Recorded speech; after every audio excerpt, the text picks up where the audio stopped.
My parents announced they were selling the family home to pay for my brother's dream wedding. "We'll stay with you after," they declared confidently. I smiled and said, "Sounds wonderful." They didn't know I'd been preparing.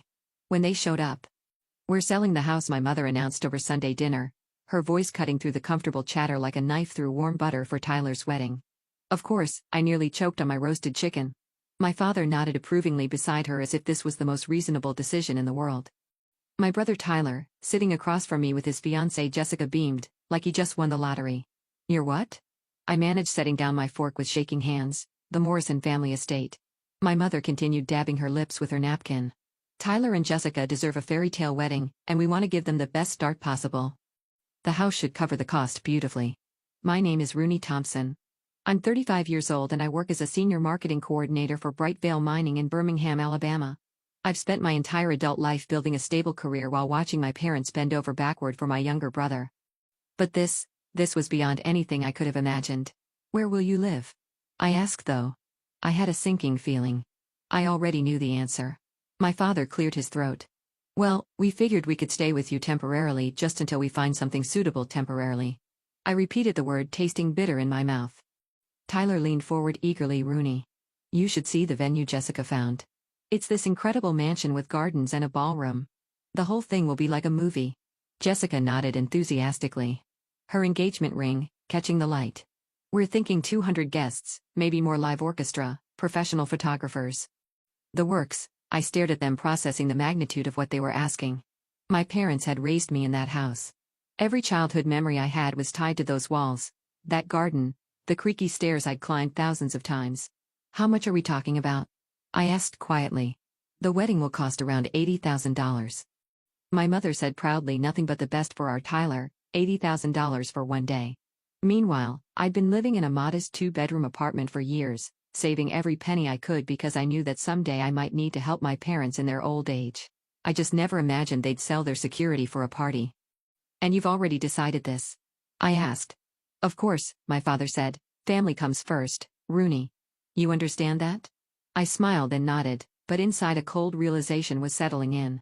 They hadn't asked for my opinion. They'd simply assumed I'd go along with their plan just like I always had, but this time felt different. This time I sensed something shifting inside me. A quiet voice whispering that maybe it was time to stop being the dependable daughter who never caused waves. Growing up, I'd always been the responsible one. While Tyler was playing video games or hanging out with friends, I was helping my mother with household chores and maintaining perfect grades. My parents called me their little adult and praised my maturity, but looking back, I realized I'd never really had a choice. Tyler was 5 years younger than me. From the moment he could walk, my parents treated him like spun gold when he struggled in school. They hired tutors when he wanted to play expensive sports. They bought all the equipment. When he crashed his first car at 17, they bought him another one the next week. Meanwhile, I paid for my own college education through scholarships and part-time jobs. I moved out at 22 and had been financially independent ever since. Not once had my parents offered to help with my student loans or my apartment deposit. "Rooney can handle herself," they'd always said, as if my confidence somehow disqualified me from their support. "So when's the big day?" I asked, forcing myself to sound interested. "June 15th, Jessica gushed. "It's going to be perfect. Tyler proposed at Christmas and we've been planning ever since." That gave them less than 4 months to sell the house and plan this elaborate wedding. The timeline seemed impossible, but I'd learned not to underestimate my parents' ability to move mountains for Tyler. "Have you found a real estate agent yet?" I asked. "We're meeting with someone tomorrow," my father replied. "The market's good right now. We should get a fair price." I knew the house was worth at least $120,000. Probably more, given the recent improvements they'd made. The idea that they'd blow most of that on a single day made my stomach turn. But I kept my expression neutral. "Well," I said carefully, "I hope everything works out." Tyler reached across the table and squeezed my hand. "Thanks, sis. I know this is a big change, but you'll love having mom and dad around more." I squeezed back even as warning bells rang in my head. Having my parents around more was exactly what I'd been trying to avoid for the past 13 years. I loved them. I also knew their expectations. They'd expect me to cook for them, clean up after them, and restructure my entire life around their needs. "Of course," I said, my smile feeling more forced by the minute. "We'll make it work." As dinner wound down and we moved to the living room for coffee, I found myself really looking at the house for the first time in years.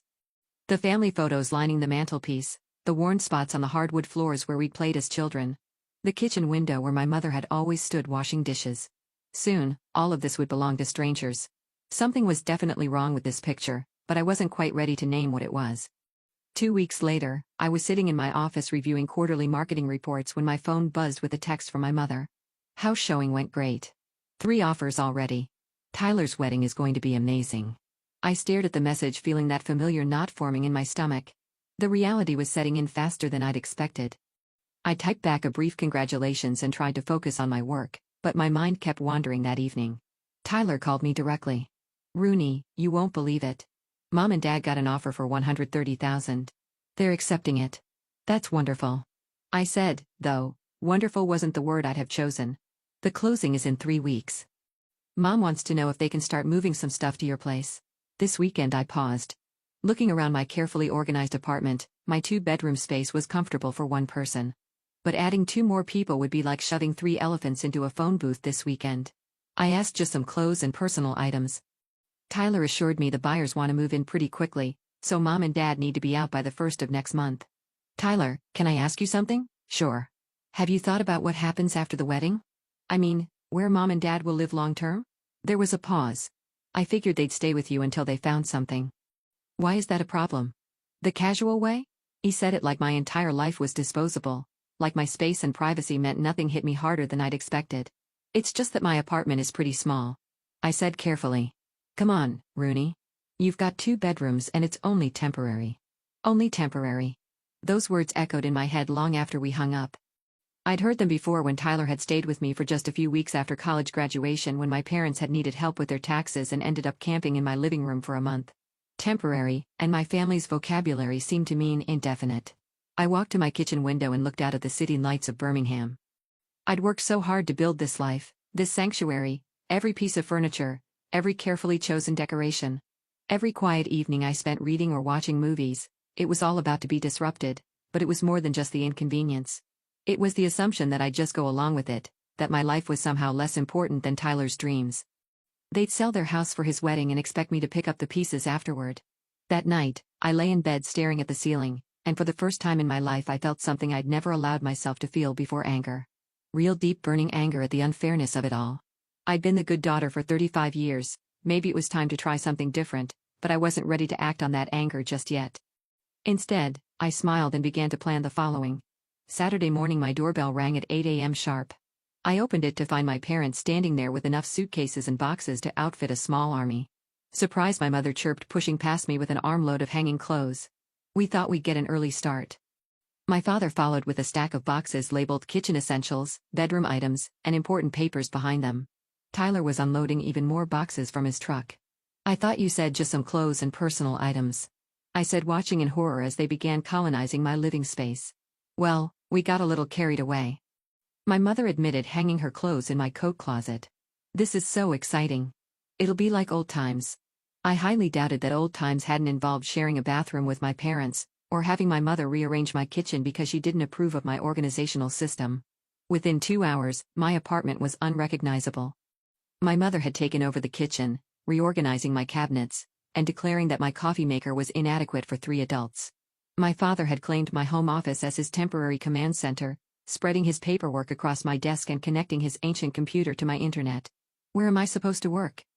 I asked, staring at my displaced laptop. "You can use the kitchen table," my mother suggested cheerfully. "It'll be cozier." Cozier wasn't the word I'd use by noon.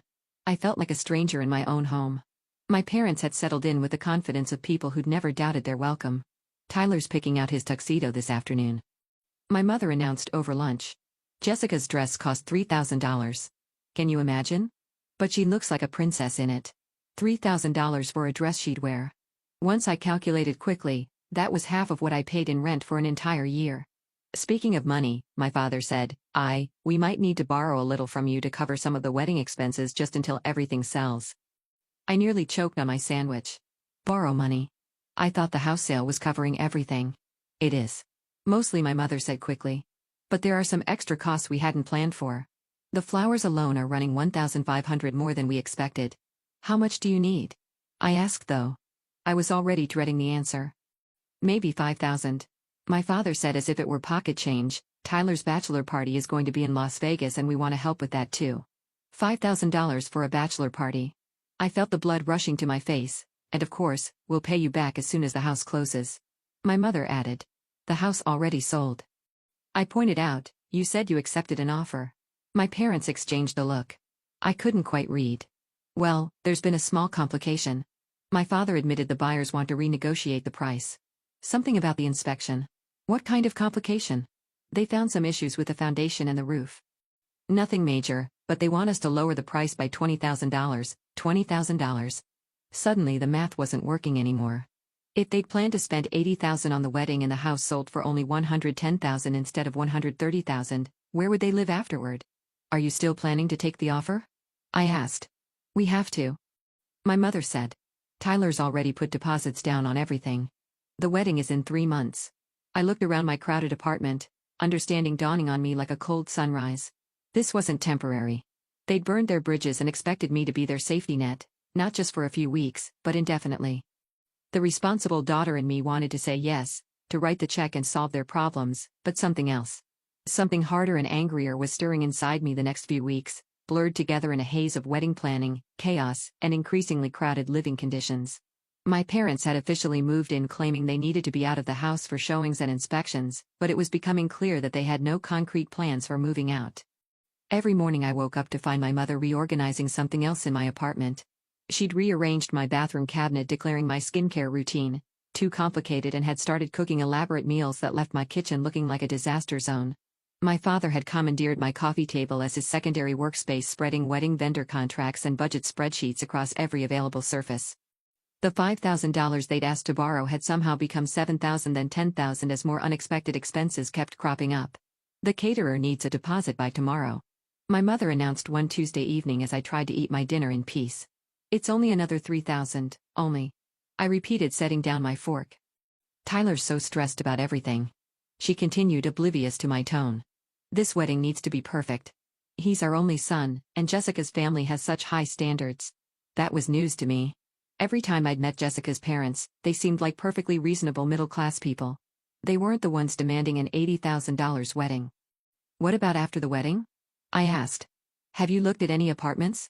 My parents exchanged another one of those looks. Well, we thought we might stay here a little longer. My father said carefully. The wedding expenses have eaten into our down payment fund. How much longer? Maybe 6 months, just until we get back on our feet. 6 months. I felt something inside me. Snap, Dad. My lease renewal is coming up next month.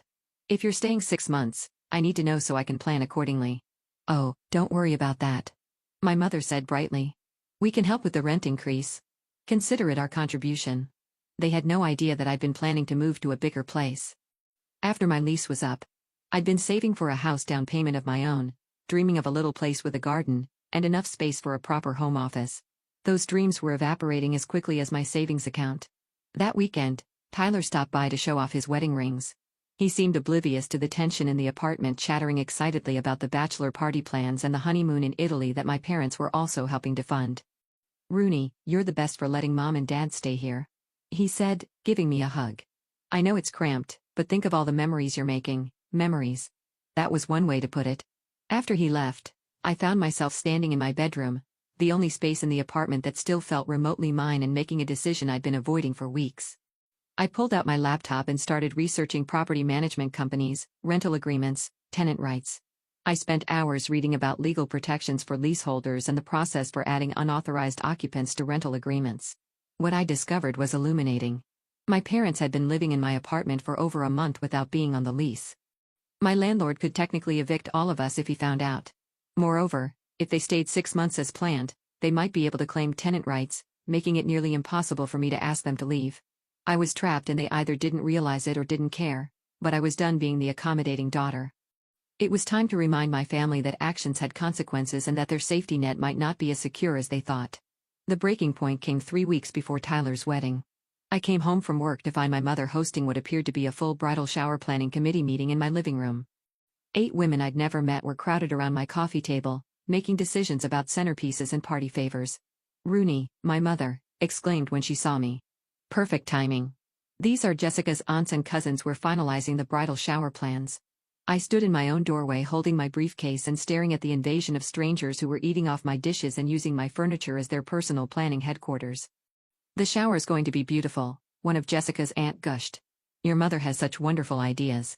We're thinking of having it here," my mother added casually. "It's so convenient and the space is just perfect for 30 guests. 30 guests in my apartment for a party I hadn't agreed to host. Mom, could I speak with you privately?" I asked, my voice carefully controlled. "Of course, honey. Ladies, could you excuse us for just a moment?" I led my mother to my bedroom and closed the door. "You can't host a bridal shower here without asking me first," I said quietly. "Oh, don't be silly. It's just family. 30 people isn't just family, and this is my apartment. I have to live here." My mother's expression shifted, and for the first time I saw a flash of something that looked like annoyance. "Rooney, I understand you're feeling overwhelmed, but this is important. Tyler's wedding is the most important day of his life, and we all need to support him. I am supporting him. I've lent you $10,000, given up my home office, and let you take over my entire life, but I draw the line at hosting parties I didn't agree to." "It's one afternoon," my mother said, her voice getting sharper. "Surely you can be flexible for your brother's sake." What if I said no? The question hung in the air between us. My mother stared at me as if I'd suggested something completely unreasonable. "Well, I suppose we'd have to find somewhere else," she said finally. "But it would be very disappointing and expensive. We'd probably have to rent a venue, which means asking Tyler for more money. More money from the son who was already getting an $80,000 wedding funded by his parents' house sale." "Mom, I need to ask you something, and I want an honest answer." "Of course. What's your plan after the wedding specifically? Where are you going to live?" Another pause longer. "This time we're working on that," she said carefully. "Working on it. How have you looked at apartments? Put in applications, set aside money for deposits." "Rooney, why are you being so difficult about this?" "I'm not being difficult. I'm asking reasonable questions about my own living situation." My mother sat down on my bed, and for the first time since this whole ordeal began, she looked tired. "The truth is, we spent more on the wedding than we planned, and with the house selling for less than we expected, we don't have enough left over for a proper place." "How much do you have left after all the wedding expenses?" "Maybe $15,000. $15,000 in Birmingham. That might cover a security deposit and a few months' rent, but not much more. Certainly not enough to furnish a new place or handle unexpected expenses." "So your plan is to live with me indefinitely?" I said, "just until we figure something else out." I looked at my mother, really looked at her, and realized that for the first time in my adult life, I was seeing her clearly. She wasn't the selfless family matriarch I'd always believed her to be. She was someone who'd made impulsive, financially irresponsible decisions and expected other people to clean up the mess. It was time to stop cleaning up messes that weren't mine to fix. The next morning, I did something I'd never done before in my entire relationship with my family. I took control. I started by calling my landlord, Mr. Peterson, and explaining the situation. Honestly, as I'd suspected, having unauthorized long-term guests was a violation of my lease agreement. He gave me two options: add my parents to the lease with an additional deposit and increased rent, or have them out within 30 days.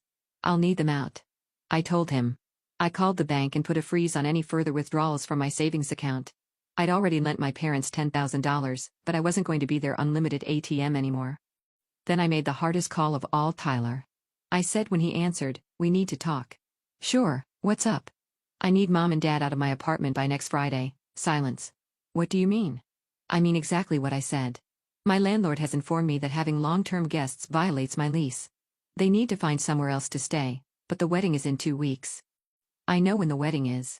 That doesn't change my lease agreement." "Rooney, you can't do this. Where are they supposed to go?" I took a deep breath. "Tyler, I've supported this wedding financially and logistically for months. I've given up my home, my privacy, and my savings. I've done my part, but they're our parents." "Yes, they are. They're your parents too. Figure it out." "You're being incredibly selfish," Tyler said, his voice rising. "This is the most important day of my life, and every day is important in mine." I replied calmly. "I won't be guilted into giving up my entire life for your wedding anymore." I hung up before he could respond. My hands were shaking, but I felt something I hadn't felt in months: relief. The reaction was swift and predictable. Within an hour, my phone was buzzing with angry calls and texts from my parents, Tyler, and even Jessica. My mother showed up at my office that afternoon, tears streaming down her face. "How could you do this to us?" she demanded. "We are family.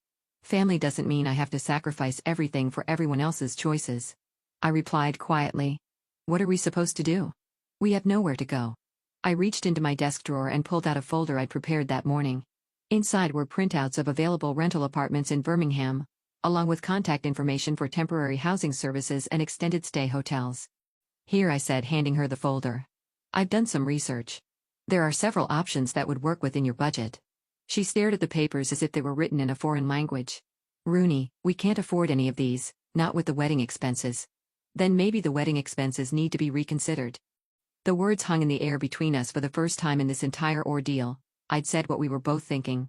That maybe an $80,000 wedding wasn't worth making the entire family financially unstable. You want us to cancel Tyler's wedding? My mother asked, her voice barely a whisper. I want you to make adult decisions about your finances and stop expecting me to fix the consequences.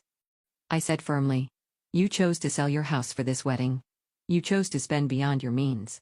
Those were your choices, not mine. My mother looked at me as if she was seeing me for the first time. I don't know who you've become.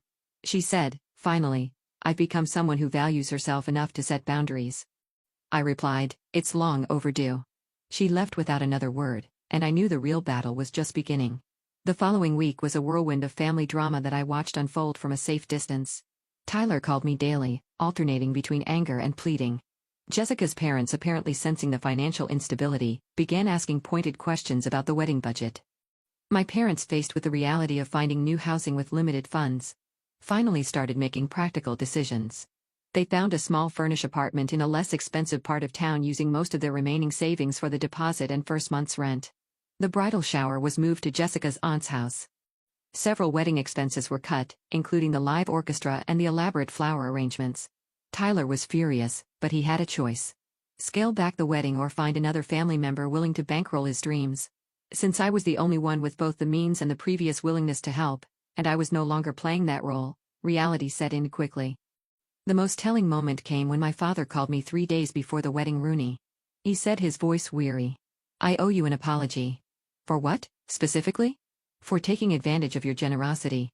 For assuming you'd always be there to fix our mistakes, for not respecting your space in your life. I was quiet for a moment, processing words I'd never expected to hear from him. Thank you. I said finally, that means a lot. The wedding is still happening. He continued. It'll be smaller, simpler, but it'll be nice and we'll manage on our own afterward.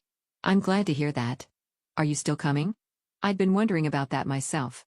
Part of me wanted to skip it entirely to make a statement about how their treatment had affected me, but another part of me, the part that still loved my brother, despite everything, wanted to be there for his actual moment of happiness.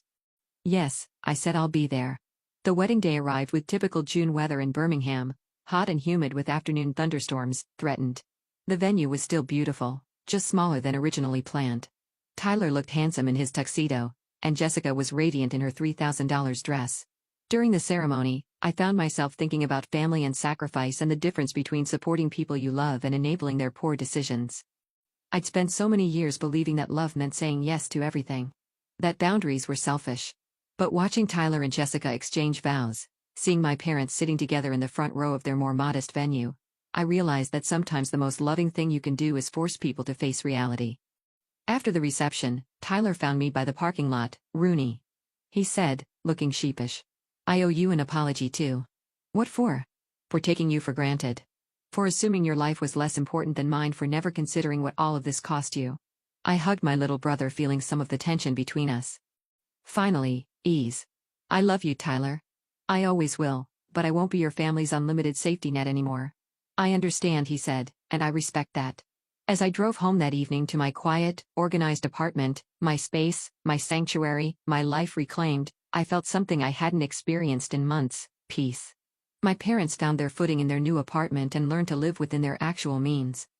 Tyler and Jessica settled into married life with a more realistic understanding of finances and family boundaries, and I kept my savings, my space. Most importantly, my self-respect. The next month I put in an offer on a small house with a garden and a proper home office. It was time to start building the life I'd always wanted instead of the one everyone else expected me to live.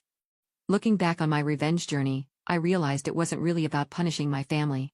It was about reclaiming my power and teaching them that love doesn't mean unlimited sacrifice. Sometimes the kindest thing you can do is let people face the consequences of their choices, even when those people are the ones you love most.